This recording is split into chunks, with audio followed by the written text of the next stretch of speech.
It sounds like something out of a science fiction novel, but tech companies are competing over developing quantum computers. Google is one of those companies, and as the New York Times reports, Google recently said its machine can run software 13,000 times as fast as a traditional supercomputer. Google built one of the most powerful quantum systems on Earth. And then something happened that nobody on the team could explain. The machine found a result that broke every theoretical model they had. Not a glitch, not a malfunction. The system was working perfectly. That was the problem, because what it found shouldn't exist. And the moment the researchers understood what they were looking at, they made a decision that almost never happens in billion-dollar science programs. They disabled it. This is what they found, and why it scared them enough to pull the plug. The machine that broke the rules. There are moments in science when a machine does exactly what it was built to do, and that's when the real trouble starts. We have prepared interesting quantum states and studied their properties. This has led to dozens of publications in high-impact journals like Nature or Science. Google's Willow quantum processor was designed to push the limits of computation. Built inside one of the most sophisticated research environments on Earth, staffed by physicists, engineers, and mathematicians who had dedicated years to making quantum computing real. Not theoretical, not eventually possible. Real right now, in a lab in California. By December 2024, Willow had achieved something the quantum computing world had been chasing for decades. So we're building a quantum computer, and that quantum computer will be able to solve problems that are otherwise completely impossible. But the achievement wasn't the problem. The problem was what came with it. Something that emerged from the machine's own computational process in a way its creators didn't fully anticipate. Something that forced the team to pause, step back, and ask questions they weren't entirely prepared to answer. This is the story of what Google's quantum system actually found. Not the version that ran in the press releases. The version that happened inside the lab, between people who understood exactly what they were seeing and couldn't agree on what it meant. But Google is all in, and it could be key to winning AI. If it fails, it wouldn't be the first time Google lost its lead in a race that it helped start. To follow that story, you first need to understand what Willow actually is, because the popular version of quantum computing leaves out almost everything that matters. Not faster, different. Your laptop processes information as ones and zeros. Every calculation, every email, every video on your screen is the result of billions of tiny switches flipping between two states. On or off, yes or no. Binary. It's been the foundation of computing for 70 years. Quantum computers do something fundamentally different.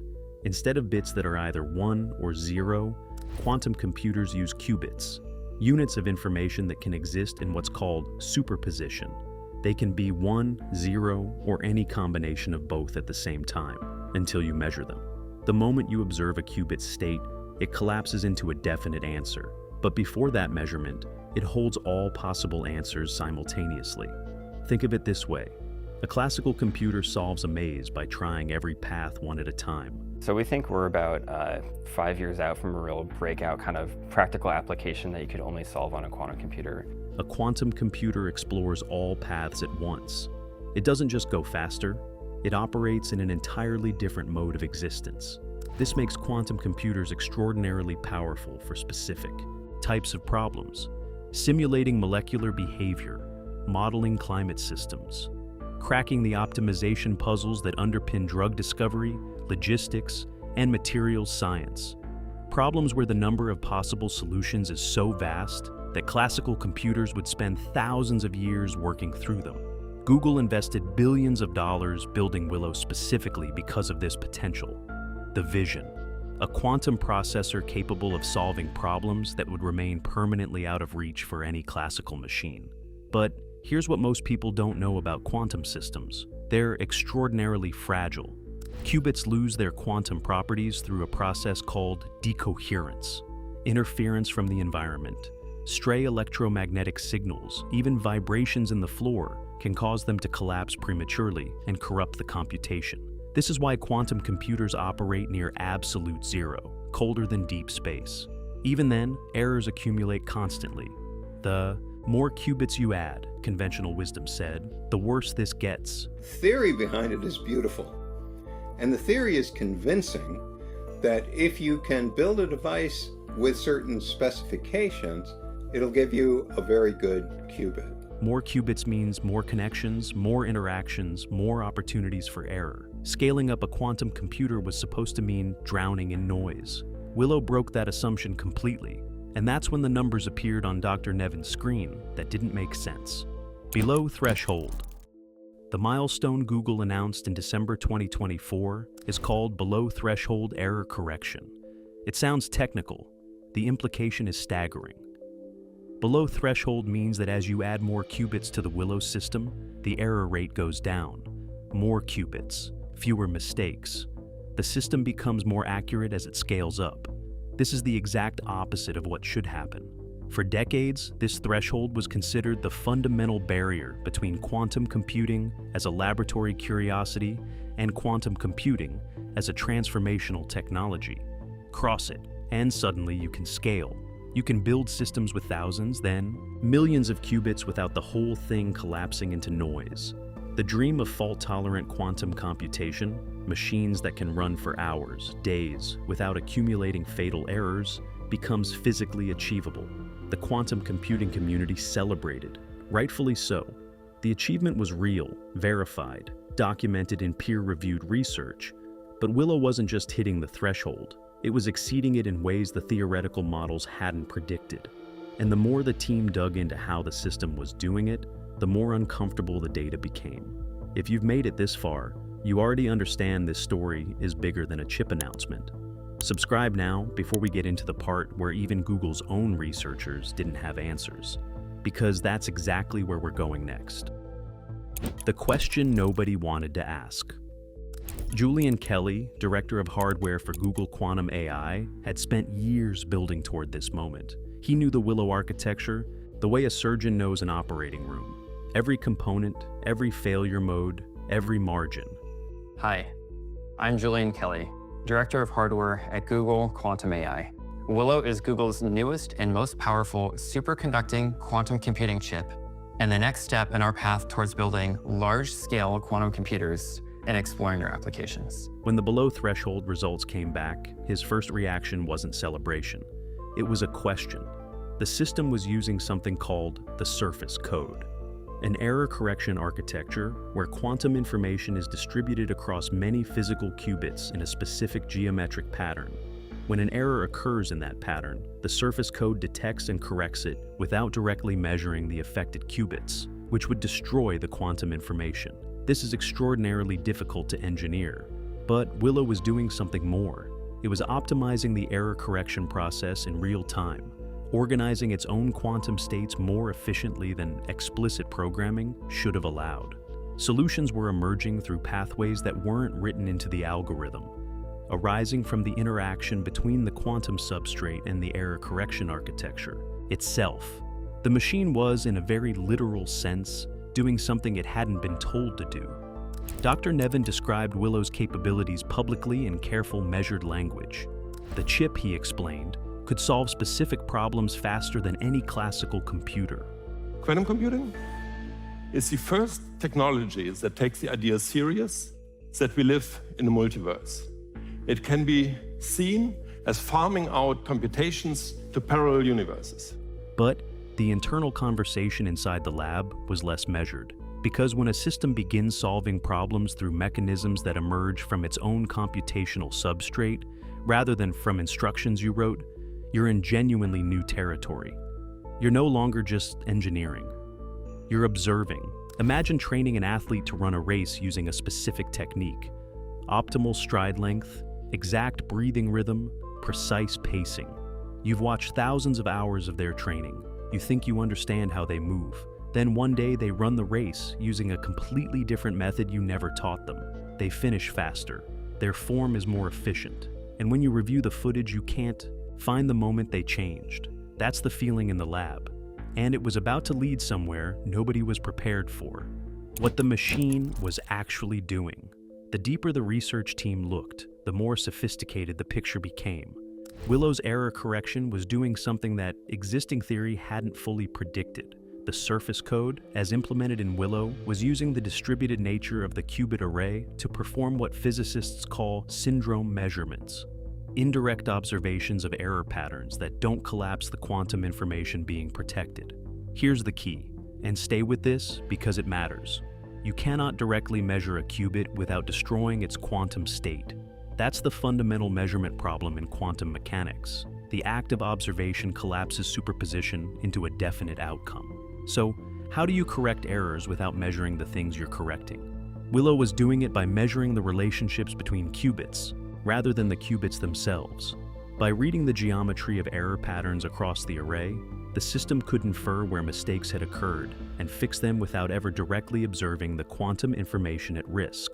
And as the qubit count increased, that inferential resolution improved. More qubits meant more pattern data, more precise error detection, more effective correction. The system was bootstrapping its own accuracy. I think quantum computers will provide a lot of training data which can then be used to solve quantum problems by conventional AI much better than we've been able to do in the past. This wasn't just remarkable engineering. It was a proof of concept for something theorists had proposed but never demonstrated at scale. Quantum information made robust, not by protecting individual qubits, but by distributing information cleverly across a self-correcting network. The results were unambiguous. The error correction was working better than theory predicted it should. But the mechanism, the specific way the quantum state was organizing itself to resist decoherence, didn't map cleanly onto existing models. The math worked. Thus, hardware worked. The explanation had gaps. That gap is what changed everything. The moment the protocols stopped, this is the part of the story that almost didn't become a story at all. In the weeks following the December 2024 announcement, certain experimental runs at Google's quantum AI facility were suspended. Not all of them. Specific protocols, the more ambitious experimental configurations, the ones pushing Willow beyond its verified operating parameters, were paused, quietly, without a press release. The decision came from the research leadership, including Dr. Nevin and members of the hardware team. The reasoning, reconstructed from research patterns and subsequent publications, came down to one principle. When a system behaves in ways you don't fully understand, you don't push it harder. You stop. You document. You build better frameworks for what you're seeing before you proceed. It sounds obvious. In a competitive industry where companies measure progress in months and investors measure it in quarters, it almost never happens. The specific protocols suspended were the ones exploring Willow's behavior at the upper boundary of its qubit interactions. The configurations where the emergent error correction behavior was most pronounced. These were also the configurations most relevant to the research question the team couldn't answer. Our focus really has been keeping our eye on when do we actually get to applications that can be solved on a quantum computer better than a supercomputer. And so what you see in our scientific results is we're typically making that comparison. If the system is organizing its own quantum states to reduce errors, what else might it be organizing? Think about what that question actually means. Error correction is, at its core, an information management problem. The system identifies where information has been corrupted, infers the correct state, and restores it, without direct observation. That's not just engineering, that's inference. And inference, in a system operating at quantum scale, starts to look like something that doesn't have a clean name in our existing vocabulary. The team needed to understand what they were working with before they pushed any further. That meant pausing the configurations, producing results they couldn't yet model. Not permanently, long enough to build better tools for interpreting what the machine was telling them. That question had a direction, and it led straight toward artificial intelligence. The convergence. Nobody planned for traditional artificial intelligence, large language models, image generators, recommendation systems, runs on classical computers. The mechanics are traceable. You can audit weights, examine parameters, follow outputs back to inputs. The underlying logic is classical, definable, and in principle fully explicable. Quantum computers occupy a completely different computational space. Their operation isn't just harder to trace, it's fundamentally different in kind. Quantum systems explore solution spaces that classical machines can't even represent efficiently. The paths they take to answers aren't reducible to sequential logical steps. Google's research team was quietly investigating what happens when you put these two paradigms together.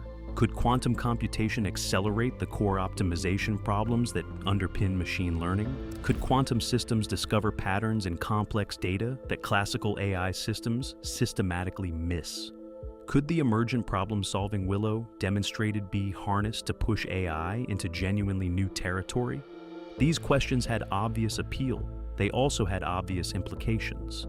When you use a quantum computer to train an AI system, neither component is fully transparent about how it reaches its conclusions. The quantum computer finds solutions through mechanisms still being mapped. The AI system learns from those solutions in ways that are themselves partially opaque.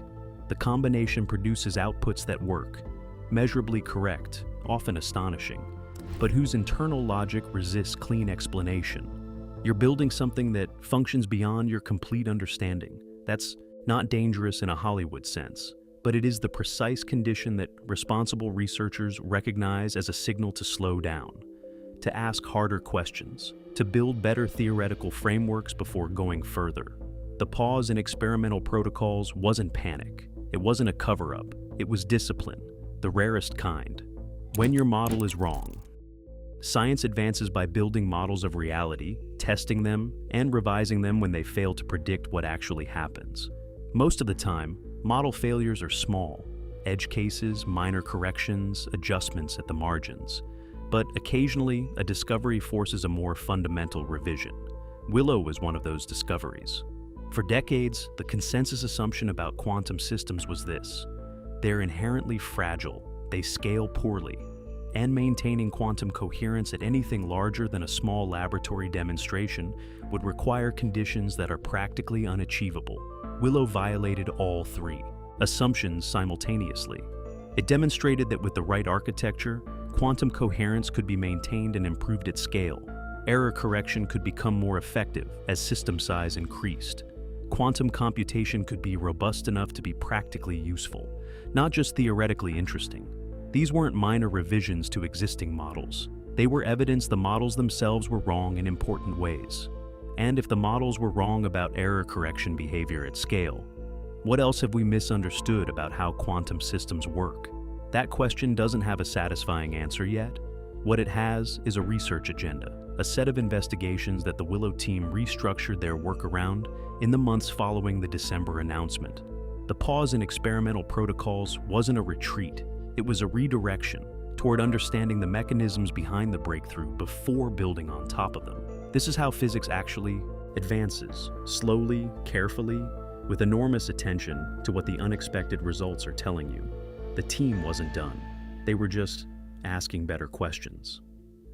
The human experience of discovery. What gets lost in the press releases and the headlines is what it actually feels like to be in that lab. Years of work, carefully designed experiments, predictions made and refined across dozens of iterations. Then a result that lands outside all of them. Not a failure, but a success that points somewhere you didn't plan to go. Julian Kelly and the hardware team had spent years stress testing every component of Willow's architecture. Eric Lucero, engineering lead for Google Quantum AI, had overseen the physical construction of the processor. These are not people who are easily surprised. They had spent their careers working at the frontier of one of the most technically demanding fields in science. They were trained to be skeptical of their own interpretations. And they were still caught off guard.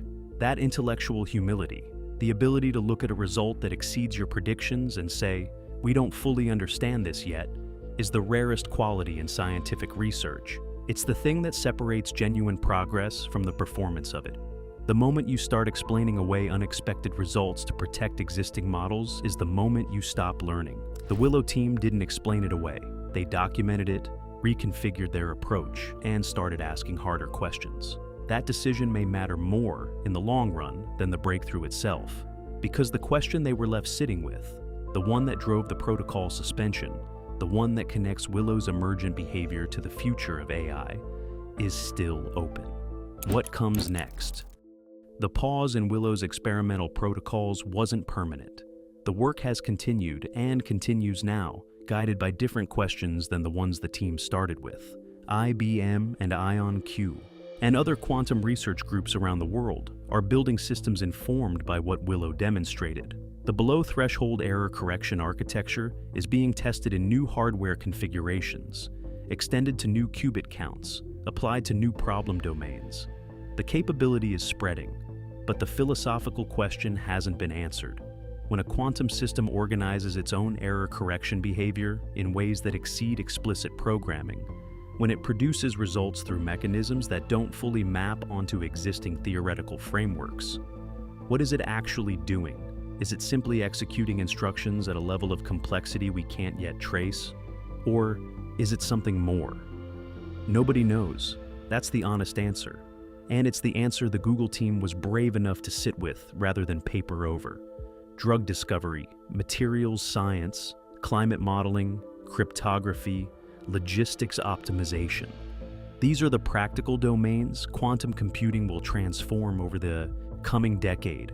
The timeline shortened significantly when Willow demonstrated that scaling is achievable, but the deeper story, the one that connects Willow's emergent behavior to the AI systems being built on top of quantum computation, the one that points toward hybrid architectures where neither component is fully legible to the humans running them, that story is still being written. Willow sits in Google's lab right now, running computations, mapping the edges of what's possible.